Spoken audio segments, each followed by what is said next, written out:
क्या आपको पता है, खूबसूरत दिखने वाला गुलाबी पक्षी फ्लेमिंगो का रंग असल में गुलाबी होता ही नहीं है। फ्लेमिंगो का असल में रंग सफेद होता है, लेकिन इसके साथ कुछ ऐसा होता है कि उसका सफेद रंग गुलाबी रंग में बदल जाता है और हर फ्लेमिंगो को यह प्रक्रिया से गुजरना पड़ता है।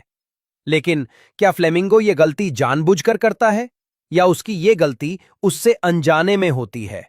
तो चलिए जानते हैं, एक सफेद रंग का सुंदर फ्लेमिंगो गुलाबी रंग में कैसे और कब बदल जाता है और इसके पीछे कौन सी वजह जिम्मेदार है। पहले जानते हैं फ्लेमिंगो के बारे में कुछ अद्भुत और रोचक बातें। इंसान की गर्दन में जहां सिर्फ 7 हड्डियां होती हैं, वहीं फ्लेमिंगो की गर्दन में 19 हड्डियां होती हैं। इसलिए यह अपनी गर्दन को बहुत लंबा मोड़ सकता है, यहां तक कि पीछे मुड़कर अपने पंख भी साफ कर सकता है। फ्लेमिंगोज अक्सर सॉल्ट लेक्स और लगून्स में रहते हैं, जहां पानी इतना खारा होता है कि दूसरे जानवर वहां जिंदा नहीं रह पाते। उनकी आंखों के पास एक सॉल्ट ग्लैंड होती है, जो शरीर से अतिरिक्त नमक को बाहर निकाल देती है। फ्लेमिंगोज का रंग जितना ज्यादा चमकीला होता है, वो उतने ही ज्यादा हेल्दी और सुंदर माने जाते हैं। इसलिए ब्राइट पिंक कलर वाले फ्लेमिंगोज को साथी ढूंढने में ज्यादा फायदा होता है।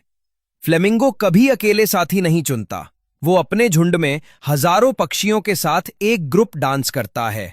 ये डांस किसी फैशन शो जैसा होता है, जहां हर नर अपनी रंगत और चाल से मादा को आकर्षित करता है।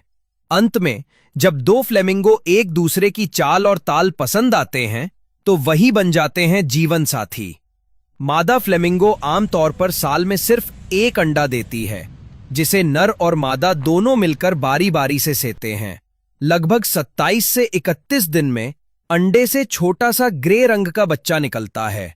शुरू में वो अपने आप नहीं चल सकता, इसलिए माँ बाप उसे खास क्रॉप मिल्क खिलाते हैं। ये क्रॉप मिल्क नाम में दूध जरूर है, लेकिन ये असली दूध नहीं होता। क्रॉप मिल्क असल में एक गाढ़ा लाल रंग का तरल होता है, जो फ्लेमिंगो के गले के अंदरूनी हिस्से से निकलता है। ये वही हिस्सा है जहां पर पक्षी खाना जमा करते हैं, लेकिन फ्लेमिंगो इसे बेबी फूड फैक्ट्री बना देता है, जो मादा और नर दोनों अपने बच्चों को पिलाते हैं। इसलिए इसे मिल्क कहा जाता है, क्योंकि इसका काम दूध जैसा ही है। पहले 7 से 10 दिनों तक बच्चा सिर्फ यही पीता है और लगभग 1 महीने बाद बच्चा खुद झील का पानी छानकर खाना सीख जाता है। जब एक छोटा फ्लेमिंगो जन्म लेता है, तो उसका रंग बिल्कुल सफेद या हल्का ग्रे होता है।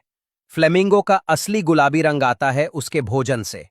वो झीलों और दलदलों में जो खाते हैं, उनमें श्रिम्प यानी छोटे झींगे और नीली हरी शैवाल शामिल होती है। इन सब खाद्य पदार्थों में एक खास प्राकृतिक रंगद्रव्य होता है, जिसे कहते हैं कैरोटेनॉइड्स। जब फ्लेमिंगो ये कैरोटेनॉइड रिच खाना खाता है, तो उसका शरीर इसे पाचन के दौरान तोड़ता है। उसका लिवर या यकृत इनको एब्जॉर्ब करके उन्हें रक्त में घोल देता है। फिर रक्त इन पिगमेंट्स को स्किन, बीक और फेदर्स तक पहुंचाता है। कुछ ही महीनों में पंखों में ये रंग जमने लगता है। जो फ्लेमिंगो ज्यादा कैरोटेनॉइड रिच खाना खाता है, वो ज्यादा गुलाबी या लाल दिखता है। जो कम खाता है, वो फीका दिखने लगता है।